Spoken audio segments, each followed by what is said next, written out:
Ladies and gentlemen, what's going on? We are back with the Worthy Cause podcast. I'm your host, Preach Jacobs, and we are on the Arena Network. The Arena is a platform where we're going to be talking to people that are involved in art, music, culture, politics, and have all that connective tissue, mostly focusing on South Carolina, but every once in a while you have some really, really dope folks. But this episode of the pod, I thought we were going to be doing it virtually, but the homie said he wanted to come in.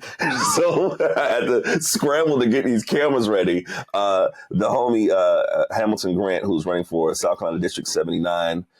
So please get out there and vote for June the 11th. A graduate of SC State University, all around great dude that's involved in the community, and also just had his third kid. Yes. About 2 weeks ago? Yes. So this is probably one of the reasons why you wanted to come out here. You wanted to get out the house. You got a house full of babies right now, right? For sure, bro. Right. So the thesis question I try to do every time we do an episode of this podcast is that I'm in the creative spaces, and all the time I've always been told growing up, hey man, if you really want to do anything, you got to get out of South Carolina. You got to leave South Carolina. You got to move from South Carolina. And I come to the conclusion that if you make a decision to stay in South Carolina, that itself is a revolutionary act. Mm-hmm. So why South Carolina? Why stay here? Why make it the place to have your roots as opposed to going somewhere else? Well, one, thank you for having me, man. It's always an honor to speak with you and collaborate and to be back. Years later. Yeah, this is part two. Yeah, we'll get to that too. We'll get to that in a second. Yeah. Nah, but the premise of your question is one of the biggest reasons why I run for office and why I'm so engaged in the community.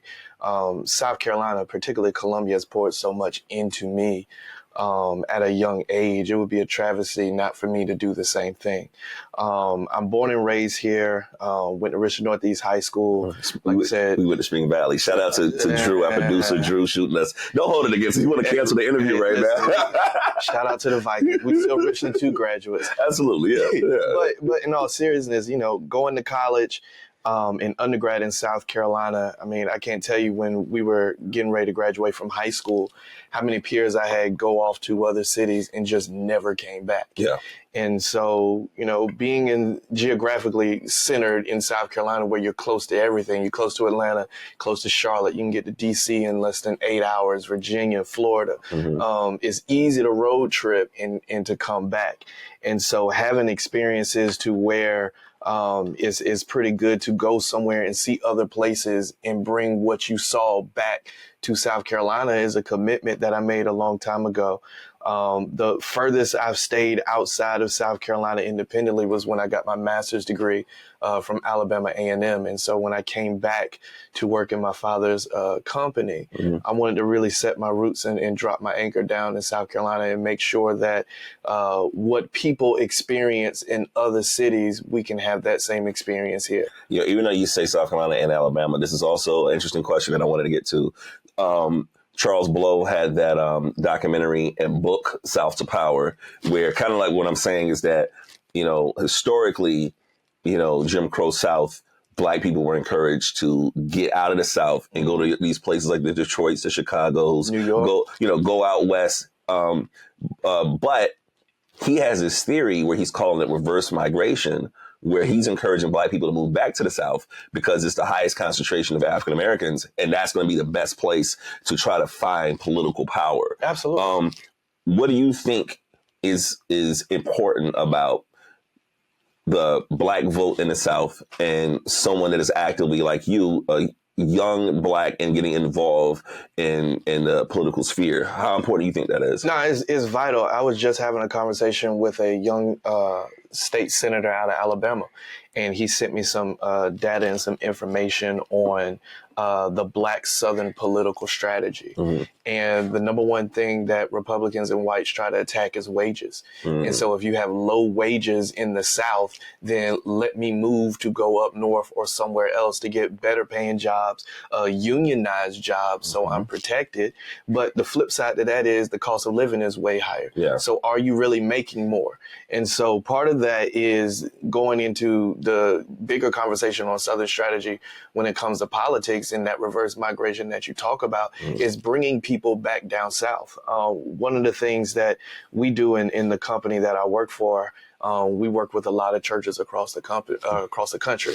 And one of our clients, I remember in particular, out of Harlem, New York, the majority of their members originated out of Charleston, South Carolina. Oh, wow, really? And so you've got folks in that church who parents were born and raised in Charleston or in other parts of South Carolina, moved to New York, and now are starting to move back. And then you see a lot of that happening in COVID, where a lot of people in New Jersey, New York, and other places across the country said, we're going to just retire early, sell all of our real estate, and buy houses cash in South Carolina.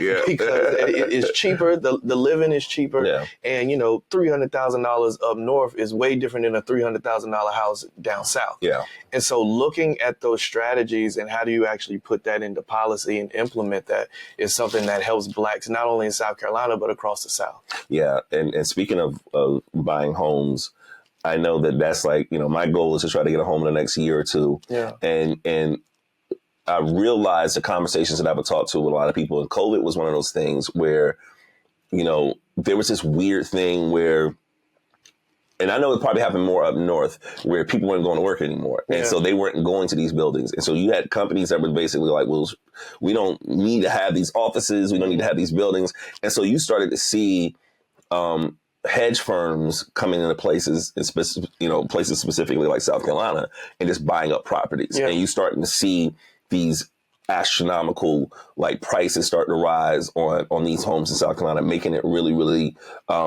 difficult for first-time home buyers, more specifically African-American home buyers. I know that when you're talking about your platform for running housing and families to be able to find affordable housing is really important. Tell us more about what you see here being in South Carolina and what you're hearing from homeowners or potential homeowners in the areas that you're going to be governing. Yeah, so home ownership is critical. It's the first step to the American dream. If you are someone who rents the majority of your life because of whatever circumstance, it makes home ownership that much less affordable, right? So you're looking at a generation that comes out of college with the most amount of student loan debt. But shout out to Joe Biden because he's going to go there. Yeah, absolutely. Yeah. But still, you've got teachers who are moving to the area who need housing, first responders, just housing. There's not enough supply for the demand. Right. And I give you a quick personal testimony. We bought a new construction home at the beginning of COVID. Wow. So interest rates were super low. The prices were super low. Fast forward 4 years today, I would not be able to afford that same house that I bought 4 years ago. It's the highest rates I've seen in a while right now. Yeah. It's crazy. It really makes home ownership unaffordable. So one of the things that helped me when I purchased my first home was the down payment assistance program through SC Housing. And so it puts you on a course, a virtual course that helps you understand the importance of home ownership, the importance of paying your bills, what it is that you're looking at so that you can be a good home owner. And so once you complete that course and you have your certificate, I had $8,000 in down payment assistance that went towards paying for my home. Yeah. And so, that $8,000 is make or break for a lot of people. Yeah. And so I think that, as prices have accrued in these homes, why don't we raise that down payment assistance from $8,000 to 10 or 12? Yeah. To take it a step further for people who are already homeowners, Vice President Kamala Harris had a conversation about this recently on mandating that appraisers take racial bias training. Because what we've seen from the data and from the statistics is that Black homeowners that have Black pictures of their families and everything in their houses get appraised significantly undervalued. Boy, they come in this place, everything in this place is black as hell, right? They keep people about to walk out the room, Lord. Right, it's a real issue. And the conversation with D.L. Hughley, and he jokingly said he keeps white people on picture frames just in case. But when you think about it, that's a very real thing. Yeah. And so with appraisals sometimes, depending on the economy, coming in lower than what the value of the home is, particularly if you're African American. Appraisers should be trained on racial bias. And that's in order for there to be really, really effective conversations about race things. White folks have a difficulty having certain conversations because they feel that just because race can be in a component or component to a conversation doesn't necessarily mean we're saying something is racist, right? I call it diet racist, but it can say right. But it's sort of like this. Like it's when you look at something like the NFL and the Rooney Rule, where there was never really any black candidates being considered for NFL coaching jobs. So the NFL implemented this thing where they basically like, hey, teams, if you're looking for a coach, you have to at least interview one black or one BIPOC, coaching candidate. Now, theoretically, it's not a perfect system. Theoretically, that gave an opportunity for these black coaches and brown coaches to be looked at. But then you started seeing teams just using it as a checklist, and it'd be like, oh, we'll just get out of the way. It's capped because they already have the candidate picked out. And this is where I'm going with it, is that what ends up happening is that I wouldn't necessarily call it racist as much as a lot of these people aren't used to seeing black people and brown people in these positions to consider them. So you'll look at a young white coach getting the opportunity that a black coach would never get. But it's because this white billionaire can look at a young white dude and be like, you know what? I can see myself in him. You know what? I have like a connection with this person because I can relate to that. And that's a lot of times how our biases work, right? It's not at times always intentional, but some of these people that are probably appraising some of these black homes, they ain't probably never grew up in a black home or been near black, you know what I mean? So a lot of times, especially being in the South, when there's so many things that we know that can be, deliberately and blatantly racist. Yeah. When there's an opportunity to have a conversation about how race can be a component and not full out racist is really important. Like, I'll give you an example. I remember, this is from an art perspective. I remember I had like a list of things I wanted to try out. And I was like, you know what? I'd like to be in a play. So I auditioned for this play at a theater here in Columbia. And I got the part, and I'm playing the narrator because I sound like James Earl Jones. And and one of the lines that the narrator was supposed to say in one of these scenes is that they were talking about the character was supposed to say something like, blah, blah, blah, something's finger licking good, right? Now, when they wrote this script, I don't think they expected a black guy to get the role. Right.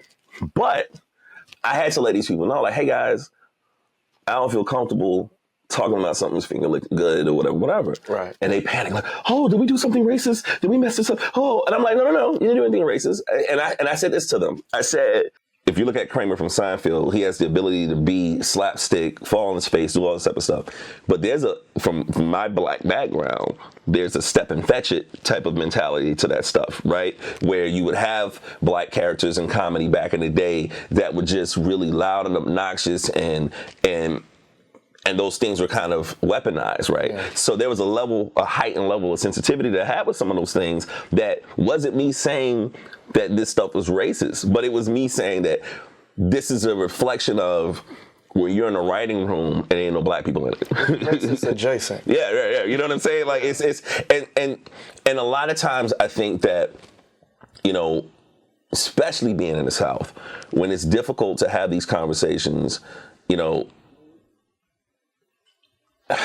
the best way I can explain it is like it's difficult to be victims of something and then have to provide the solutions all the time as well, right? Yeah. Sometimes I just want to be able to say how I feel without it feeling as if people are thinking that we're trying to attack them. And this is where I think I found kind of like a niche in my writing in Columbia, where I write about a lot of hip hop stuff, social awareness stuff, politics, and a lot of that connective tissue with all those things, and so. I think I was literally having a conversation with somebody about this the other night where I was saying, my brain has shifted into certain things differently. So if you look at something where if people of color and black people are treated differently statistically in the judicial system, something like hating to get jury duty, now my brain is like, oh, if I have an opportunity to do jury duty, then if there's a situation where black people are treated differently in the justice system, I need to be on jury duty to be able to have a perspective that people in that room might not have. You know what I mean? So there's ways that I start thinking differently about how to approach things civically. That doesn't necessarily mean that I'm running for something. Right. My question would be for you, what sparked your interest in saying you want to be a politician or you want to run? Like, what was the first thing that made you say, I think this is something I want to do? Well, if I can take a step back to what you were saying about bias. So my mother is a diversity, equity, and inclusion officer for a school district, and my wife does diversity, equity, and inclusion training. And one of the things that we have to realize is that everybody has a bias, regardless if you're black, white, gay, straight, poor, broke, rich, whatever. Everybody has a bias based off of their lived experiences.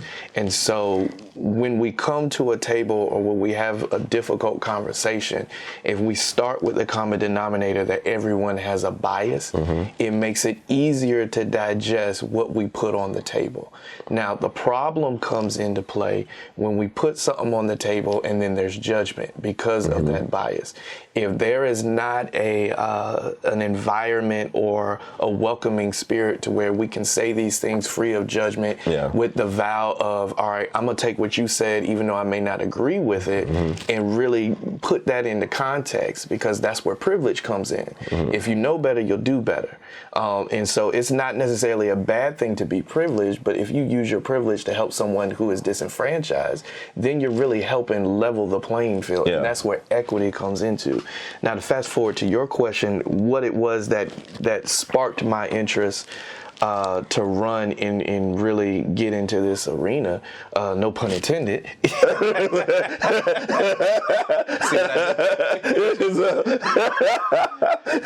But in all seriousness, it was never something that I intended to do. It wasn't something, I was never in student body in high school or college. I was in the band in high school and college.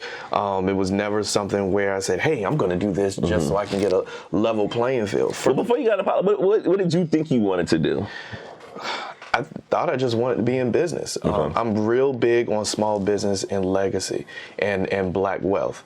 And we can get into that later on. But I think one of the things that we miss from previous generations is, and I think it was a good thing with unintended harm, was growing up back in the 60s, 50s, 60s, 70s, these small business owners that were black and brown owned had these storefronts or what have you. And then the families went into the business. And then as time progressed, and rightfully so, we started telling our children, you can go be doctors, lawyers, do all of these things. But we didn't pass along the trade that we had with us.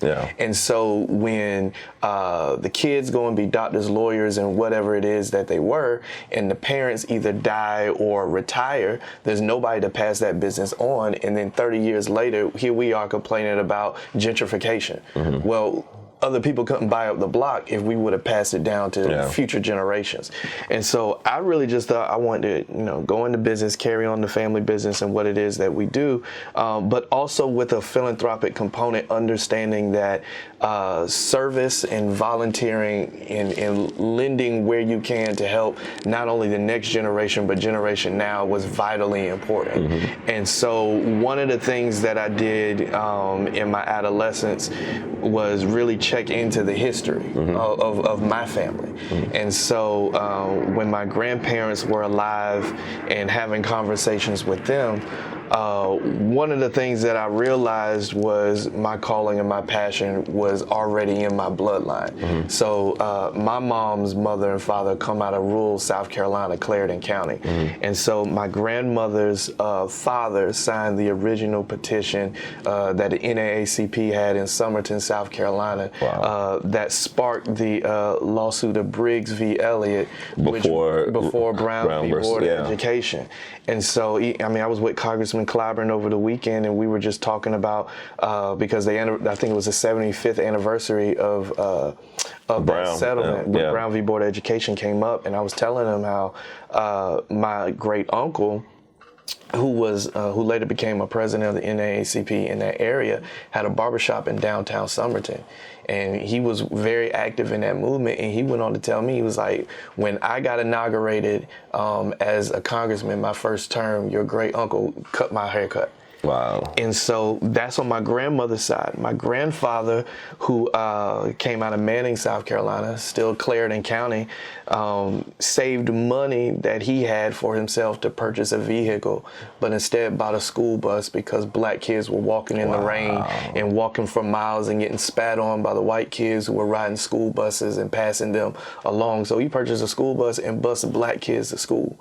And so understanding that history and that lineage within yourself makes you wake up and say, you know, I just can't sit on what it is that I have. There's something I got to do to add to that legacy. And so adding to the legacy of my parents, my mom was a lawyer and was partnered to one of the biggest law firms in the city of Columbia, was one of the first black female partners at a law firm. My dad went on to work in corporate America with banking and ran North and South Carolina with small business banking as a African-American kid coming out of Spartanburg, South Carolina on public housing, went on to have loan approval with his pen of over $60 billion. And so, you know, understanding the weight and gravity of responsibility and what it is that you have to build on, because legacy is never about a building, is what it is that you build on. And so when I came home from graduate school, I started networking and getting back with people and starting going to different scenes.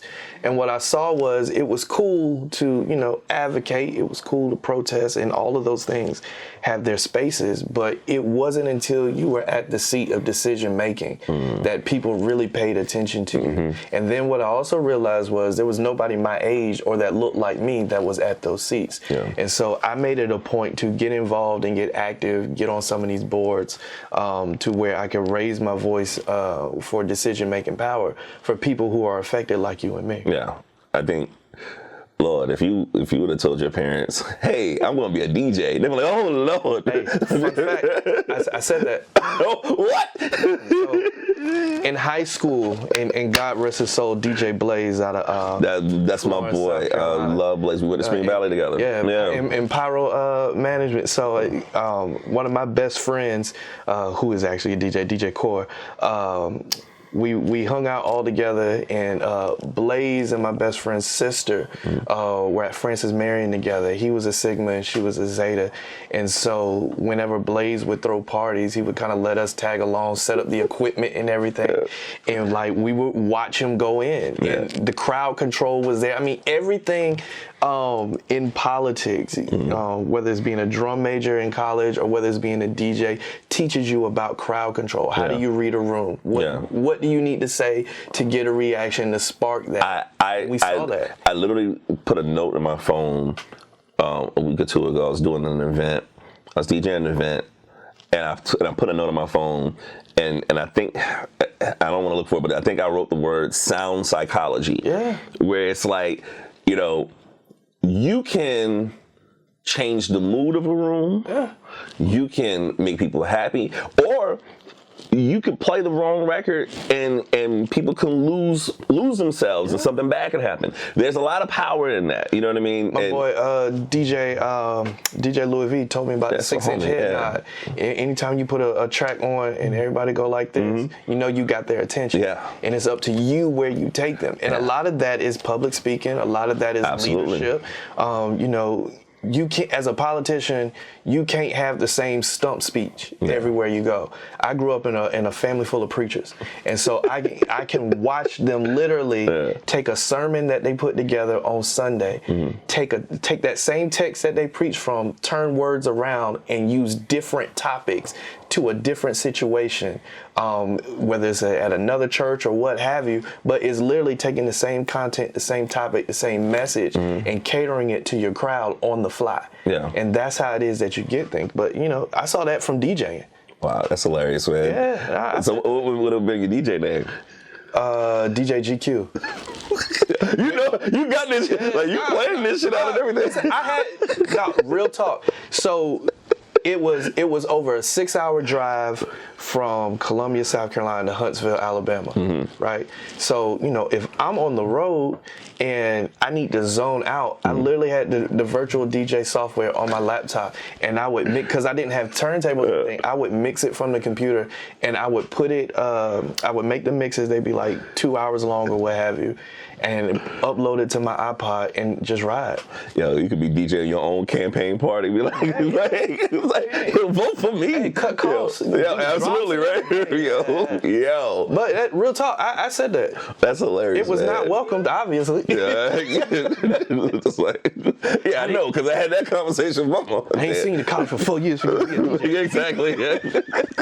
Look. Oh yeah, so yeah, like Ho did that, so you didn't have to go through that. Like I done had that conversation with my folks. But the funny thing about it is that and I was talking to you before we started shooting, was that I really want to do these interviews to humanize these folks that are involved in the political sphere here, and one of the things I think is really, really important is that you're young, you're black, and getting involved civically. Why do you think young black people are at times can be hesitant to get involved, to run? And on top of that, even the process of voting, why do you think they feel discouraged, and what kind of advice you could give to kind of deter some of that? From a candidate standpoint, I mean, we put ourselves out there, and we already know the stereotypes about black people's, in particular black men. And so you got to think, a young black kid with tattoos that listens to hip hop, I'm going to authentically be me. One of the things that I really wrestled with when I ran 4 years ago was image, right? So I can wear something like this, but majority of the time I'm in a suit. And that's just because of the nature of what it is that I do. And so because as a candidate, your everyday voter doesn't know how to perceive it, what image do we present of him? Yeah. Right? So if I'm in a suit running for county council, the perception is he's looking to do something bigger. And so do we even want him? Or if I'm in something like this with shades on, gold chain, hat backwards, the response, and this is real feedback, so I'm not telling you nothing I'm making up. The response is, we don't want a thug representing us at county council. Wow. And so I really wrestled with that, with the authenticity. And then, my generation is probably the first generation of real leadership that is growing up under the auspice of social media. And so in this whole cancel culture thing, this is why I don't believe in it. You got folks who are my age when social media first came out, like Twitter and Instagram, that made posts because we never thought social media would be what it is. Yeah. When social media first came out, we all treated it like COVID. Like, it's a cough, it's a cold, it'll be gone 2 weeks. Yeah. We'll be good. Now it's a multi-billion, trillion-dollar industry. And so that stuff never goes away. Never. And so, one, if you said something crazy 10, 15 years ago, do you want to expend that energy to go all the way back to get rid of it?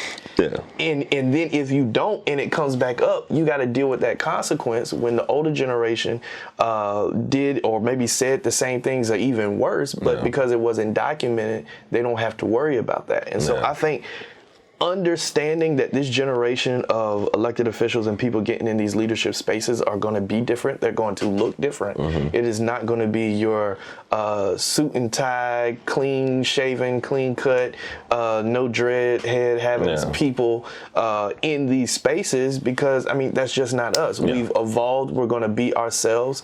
We're going to say things that may rub you the wrong way, not out of criticism, but to challenge the status quo of leadership. And that's what's needed. And I think the more young people that jump in and do this and authentically be themselves while having substance, because that's another issue. We get people in this arena again. We get people in this arena in space that just want what they deem is sexy because of what it comes with. Yeah. So because I get a parking spot, or I may get to ride with security detail, or I get a nice lapel pin, or I get to sit up front like I'm the man. Nah, it ain't about that. that's not even a fraction of what it is that you have to do. But because that's enticing, and again, that social media culture that we came up in with instant gratification, we can create a narrative until we have to display what it is that's within us. And so there's a quote that I use that I love that said, "Young leaders are like film. They just need a little bit of exposure." Look at that. Most people younger than us wouldn't understand that. What the hell is film? Precisely, right? So if I said that to my brothers and sisters, they wouldn't understand it. But when we came up, we had to use those Polaroid cameras and those digital snap cameras, and we would have to take it to the shop to get it developed. And so most of your development happens in the dark. Yeah. And if you gradually let the light expose it to bring the picture to fold. Yeah. If you let too much light in too fast, then you're going to ruin the picture. Listen, and that happens to a generation of leaders who get too much shine too fast and not going through proper channels that groom them in processes that help them become better leaders. And because the older generation wants to relinquish their power, they don't trust it because of what they see. Well, speaking of younger people running, and I think that's really, really important, because I feel like, you know, my goal as a Black creative here in Columbia, and I've always been inviting to any young Black creative coming to do anything, and I'm like, if I can help, I want to help. I'm one of the few like Black writers that were writing for these publications, so anybody that's doing music, art, culture, my goal was to write about as many young Black and brown creatives as possible, because my goal is, at some point, I want to graduate to certain things and allow the younger people to come in and do the stuff. Like, look, man, I just turned 40. So my goal now is, you know, I'm part owner of an art gallery in the Vista. My goal is to have a platform for other artists to be able to display their work and graduate to these other things, to get these other people to do this stuff. Politically, I think the same thing should happen. Absolutely. Where there should be like, all right, let's encourage and not just encourage, let's groom some of these younger people. I know that there's been a lot of conversations where you're looking at on a national scale of Biden and Trump, and one of the things, and I want to write about this, where Biden's talking about wanting to do some debates. I'm kind of like, we don't need to do any debates. I don't want him to do that at all. Like who's this undecided voter that's not, I'm not sure whether or not I want Biden. Like it feels like there's no upside in that. But there are these questions about, you know, about leadership being older like this, and there being a possible, I wouldn't say fear, but just kind of a heightened sense of being aware that, like, hey man, you know, I saw something where they were saying that, you know, George W. Bush is like 20 years younger, probably not 20 years younger, but he's younger than both the candidates that's running for president. From what are you hearing from people that are even Democrats that they have no interest in dealing with Trump at all?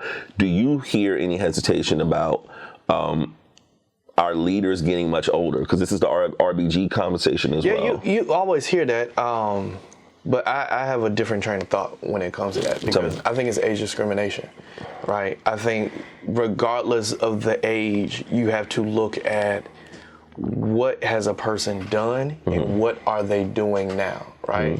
Let's take Congressman Clyburn. He's getting ready to turn, I believe, 84, right? A lot of people subscribe to the thought that he may be too old to be in office. But if you don't have an opportunity to watch what it is that he does and know his regimen and know that he is sharp. Okay, he was. I saw that speech, man. He had more energy than me, right? And that's what I'm saying. And I think, one, going back to the age discrimination piece, I don't like that conversation because I've had it happen to me, right? Because we only look at you discriminated the other way. Yeah, we only look at it from an older perspective, but there are people who are in their late 20s, early 30s, who can run circles around a lot of people. But because in our community, we attribute their age to maturity and experience, we automatically cast them out. And say they're not ready. They're not ready for elected office. They're not ready to be VPs of companies. They're not ready to be pastors of churches, when we could do the job exceedingly better. And so I don't like the conversation and narrative that has shaped about when it comes to age, because if we put the same energy towards young leaders, we would never have those leaders. Yeah. And there's a generational pipeline in leadership, particularly in the African American community. I say it jokingly, but it's real talk. In the Black community, it seems like we're the only ones that have to, when the leader dies, we have to dig up the casket, dig up the grave, and pry the baton from the corpse to give to someone else, versus thinking of it from a relay race, because that's where passing the baton comes from. It's a relay race. And so if you have one person in the race just stop the motion and then try to hand it out, you're going to throw everything off whack. And so everything has to be in motion for that seamless transition and handoff. Do you feel like as a party that the Democrats are practicing that on a local and national level? Do we feel like that there's going to be like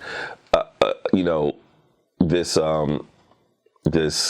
I don't want to say sensei and student situation, but I think that is important to have, like, to have people to be like, hey, let me show you some of this game. Let me show you how this works. Let me show you how policy works. I mean, I think it is happening. And I'll just talk about locally from a party perspective. So I'm a graduate of the James E. Clyburn Fellowship, I'm part of the second class. And what that fellowship specifically does is it takes leaders from across the state, particularly young leaders, and trains them about the political process. So everyone that comes through that is not going to be an elected official. You've got people who are elected, you've got people who run campaigns, you got people who are fundraisers, you got people who are county party chairs. And so all of that goes to the infrastructure of democratic politics. And you're all paired with people who come in and talk to you. That's how I met Crystal Spain, working with her. Jamie Harrison was party chair when I came through the Clyburn Fellowship. And then you have access to someone like Congressman James Clyburn, who is a legend. And so, taking that format and replicating it, not only in South Carolina, but across the country, is something that we need to do more of. Not saying that we're not already doing it, but I mean, it's something we need to do more of, and it needs to happen in every single industry. And I agree, because I think that people assume that you have to be involved in politics to be civically engaged, and I don't think that's the case. No. Is that and being aware of, I think understanding and being aware of local politics, of being aware of knowing, the people that are involved in your community, from the people that pick up your trash to the people that work in your schools, to anything that keeps the local synergy going. I think that's important as well. And let's dispel this myth right now, because I get tired of talking to people my age that say, I don't do politics. You do politics every single day. Every day. The best definition that I heard someone say is politics determines who gets what, when, and where, and how. And if you think about that, everybody does that. If you're part of a Greek letter organization, you politic to get in that thing, and then you politic to get somebody else in. If you're part of a black church, if you're part of just any kind of social group. So it's not just from an elected standpoint or a policy standpoint. It's how is it that you get people to get to a certain place? What is it that you do to get there? How fast can you do it? And so the narrative that, I don't do politics, or I don't like politics, it's a lie. If you examine your everyday life, you engage in politics more than what you would probably think about. Absolutely. I was having a conversation with Jonathan Eig, who just got the Pulitzer for the King biography. And one of the things that we talked about that was really, really interesting was that,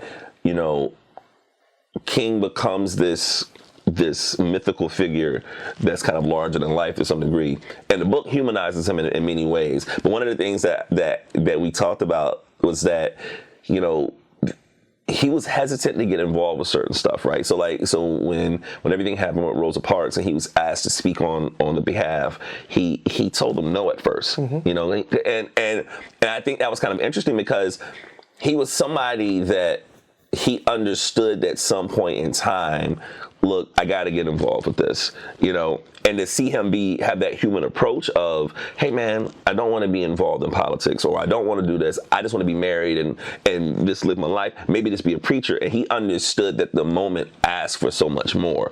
I'm wondering, how have you seen, and has this affected you personally, where Martin looked at what was going on in Jim Crow South and was just like, I can't stay out of this.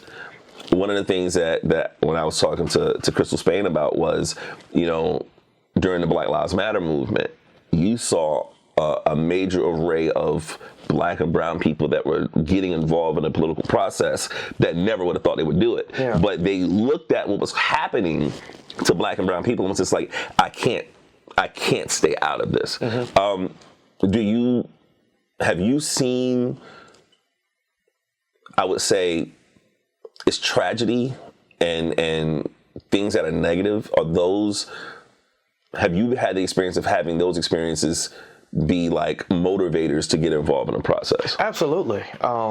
That's humanistic nature. We, in this culture and society, we are desensitized to so much because we see it in real time. So 10, 15 years ago, seeing somebody pass away or take their last breaths on social media or TV would have been jarring. Yeah. It would have been something we would never think we would see, and we would think that only takes place in movies. Now it seems like just another story in a news cycle. But until you have personal experience with that, it reinvigorates the humanity behind what it is that you want to do. And so we all know about the 2015 tragedy that took place at Mother Emanuel AME Church in Charleston, South Carolina. But it was personal for us because my wife's grandfather was actually killed in that massacre. And so seeing from a humanistic and family perspective, because we've all had to lose loved ones. And the grieving process that comes with losing loved ones is just a process in and of itself that you have to walk. But most of us will probably never know what it feels like to have to go through that process with a public platform, having the entire world look at you. And then everything that you say, people attach on to. And so, the things that have come with that tragedy and South Carolina still not having hate crime legislation. In 2015, we were one of 3 states. Now we're one of 2. And so that reinvigorates and really makes things personal when it comes to policy, because it's not something that I can read about or that affects me. It's something that I know from a personal standpoint. Now let's take that a step further when it comes to education and how you look at Southern states and Republicans wanting to just take away history and whitewash history by removing books just and taking books, things out of curriculum. My boys now are 4 and 2. Hamilton will be going into pre-K pretty soon, and then he'll be going into kindergarten in 1st grade and so on and so forth. Imagine what a tragedy and travesty it would be in this state if my boys are educated in the public school system in the state of South Carolina and will never be taught about what their great-grandfather and 8 other people had to endure from a curriculum standpoint. And so that really pushes the narrative to where if we're not telling these stories, then what are we doing for future generations? I mentioned earlier, I'm a graduate of South Carolina State University. I didn't know about the Orangeburg Massacre until my summer going into freshman year, because part of our requirement was you have to read the Orangeburg Massacre book. In your first week of school, you're tested on it. So it gave you an appreciation and a sense of the hallowed ground that you walked on, right? And so imagine if we told more stories like that of South Carolinians and what it is that people had to endure. It would make our appreciation for the past a whole lot better, as ugly as it is, but it will also guide legislation to the future to make sure it doesn't happen again. And my thing about it is, I tell people this all the time, is that when there's attempts to ban books or to take history, important history that would give context to a lot of these things, I always say this: studying history is never a pleasant proposition. No. Right? Even our own history. To ourselves. Yes. But you as a historian, or to find out about history, is not about feeling better. It's about being aware and applying it to improve the future. And so, when we was having that conversation about racist and not racist, it's just people have to get out of the perspective of this makes me uncomfortable. You know what I mean? Because studying history is always uncomfortable, and I think that when you start to see things going in reverse, when you see Roe v. Wade is taken back, and you see federal government's like, oh, we let the states decide. And you see in a state like South Carolina where something like the Dylann Roof can happen, and there's like gun laws that are just kind of just extremely lax now. Yeah. Like it makes no sense to me. And this isn't, and we're talking about 2015, this isn't ancient history. Nah. So how can we help? How can an individual help with some of these things? A lot of times when I think that people are thinking about the political process, they feel helpless in the sense of, where do I start? Yeah. So if we look at something, even with something as simple as hate crime legislation, what can we do to help with that? I know that's something that's important to you as well. Mm-hmm. What is something that the average person can do to help push that forward? Well, one, the biggest thing that you can do is contact your elected officials. And that's generally where the barrier starts, because a lot of folk don't even know who represent them.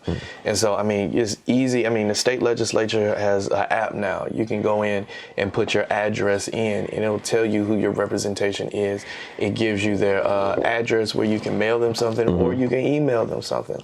And so I encourage you to reach out to those individuals and express what it is that you feel, whether they're Democrat or Republican, because at the end of the day, they represent you.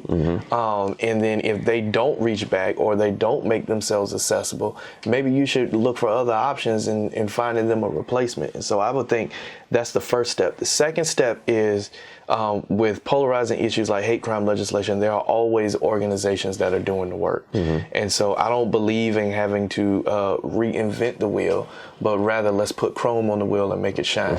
And so find out who is doing what already. Yeah, you come from a family of preachers, dog.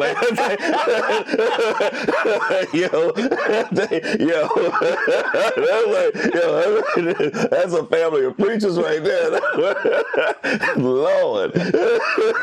So finding out what it is that you bring to a situation that makes it better, to really highlight a blind spot, put a spotlight on a blind spot from an organizational standpoint, because a lot of times these organizations have the resources, they have the funds, they have the connections, and you being a part of that automatically get elevated and get placed into a space to where your voice really can move a needle on a certain particular topic. One of the things that I would love to see when it comes to hate crime legislation in this state is our industries and corporations getting more involved. Every industry, whether they have it on paper or not, has a policy that talks about discrimination, that talks about hate, that talks about diversity. They may not say those buzzwords, but it's in there because they want to treat the people with respect. And at the end of the day, they want people to want to work for them, because you don't have a company if you don't have any workers. And so understanding that what the lack of having this law does is a detriment to this state, and what a slap in the face it is to those families. And really to Senator Pinckney's legacy in his family, to have some of his own colleagues that still serve in that body today continuously vote down or not even let it come through a committee, but they'll hang his portrait up in the Senate chambers as a symbolic show of respect. And so I think there are a lot of things that we can do. I tell folk the three things that I think are big on leadership are showing up, stepping up, and speaking up. And if you do those three things, I promise you, you'll get somewhere. Look here, man. I appreciate you pulling up to the crib and having this sit down with us. Tell people more about what's your district and when they need to vote. Yeah. So I'm running for House District 79. It's currently occupied by Representative Ivory Thigpen, who is running for Senate District 22. So our House District is located in Northeast Richland County. So you think of areas like Summit Parkway, Clemson Road. Sparkberry. Not quite.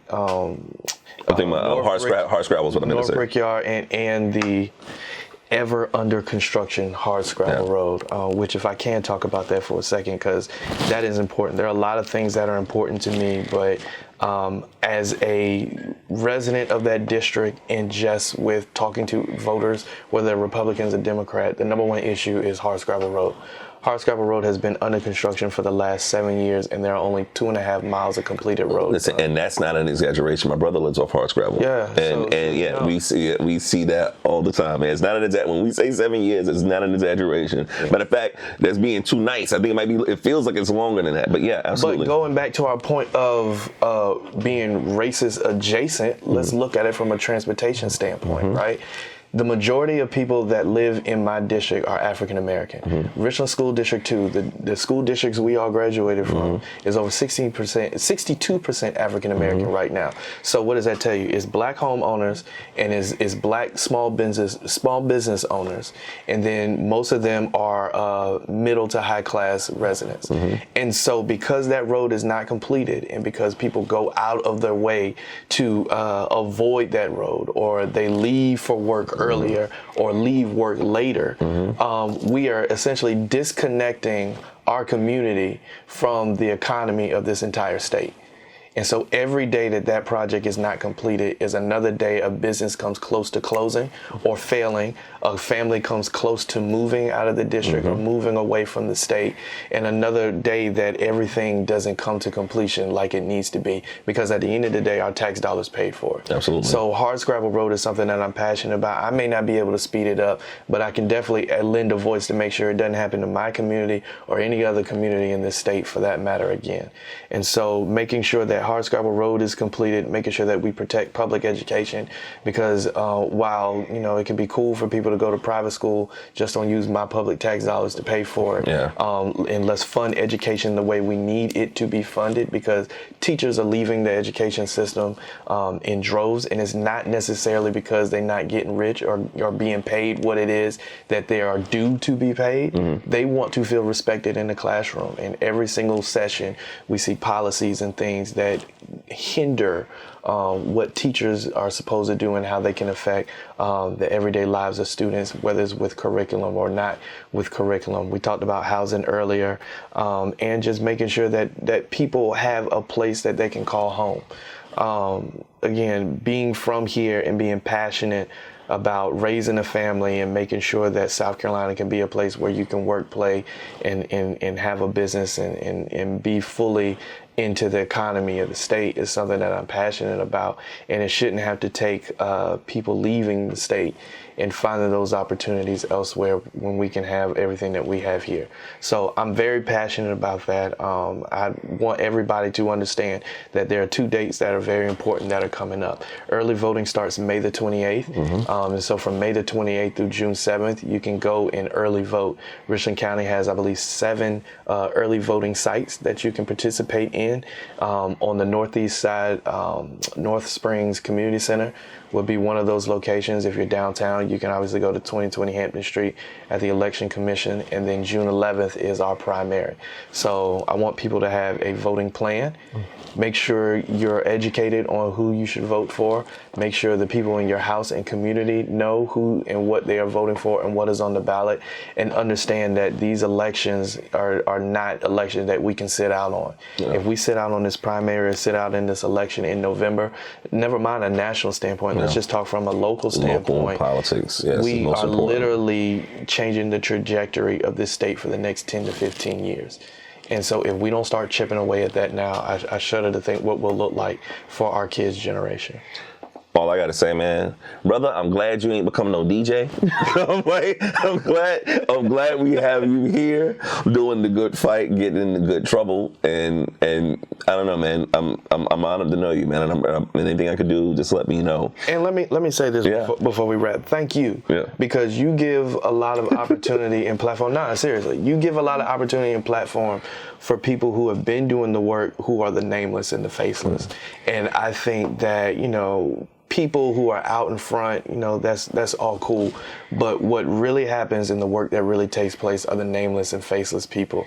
And you give credence to them, and you put them on a platform, and you showcase them all the time. I've been following you and knowing you for a long time, man, and I appreciate it. No, seriously. Man, you making me, this beige boy, getting blushing over here.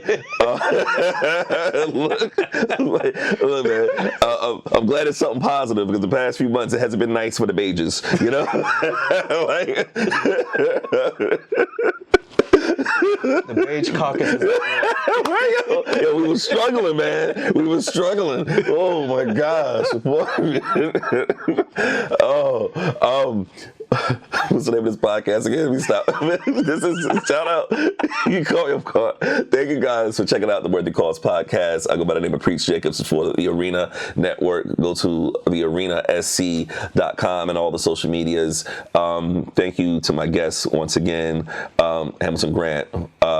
Make sure you guys check out his platforms June 11th, but you also get involved in early voting.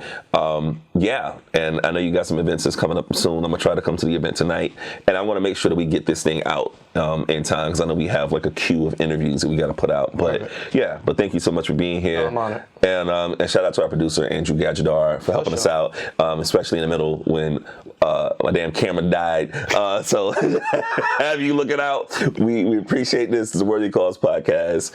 See you next time. Peace.